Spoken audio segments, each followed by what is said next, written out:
So what are the lessons that we take as we celebrate our 78th Independence Day? The biggest lesson is that we need to strengthen our nation, we need to strengthen our society, and we need to strengthen ourselves. हमें राष्ट्र को सुदृढ़ करना होगा, समाज को सुदृढ़ करना होगा और स्वयं को सुदृढ़ करना होगा. कैसे करें राष्ट्र को सुदृढ़? How do we strengthen our nation? The first thing that we need to do is participate in nation building. You would know that at IIM Indore, we participate big time into nation building by identifying 5 wicked problems: inequality, urban infrastructure, rural issues, environment, and the entrepreneurial spirit. And as an institution, we work towards addressing these problems.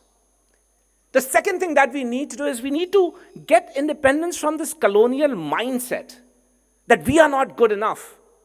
हम यदि देखें कि देश ने क्या कुछ प्राप्त किया है, चाहे वो कोविड वैक्सीन की डिप्लोमेसी हो, जहां हमने पूरी दुनिया को कोविड वैक्सीन दी, चाहे वो कैशलेस सोसाइटी की बात हो.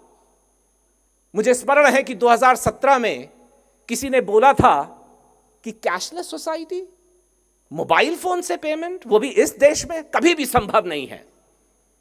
और मुझे यह बताते हुए हर्ष हो रहा है कि इसी जुलाई के माह में 2024 में 20 trillion rupees were actually transacted through UPI. और अगर हम डेली का औसत देखेंगे तो 66,590 करोड़ के ट्रांजैक्शन हुए हैं. And therefore the lesson to be learn from it is that we can do it as a nation, provided we think collectively as a nation, provided we take pride in being an Indian.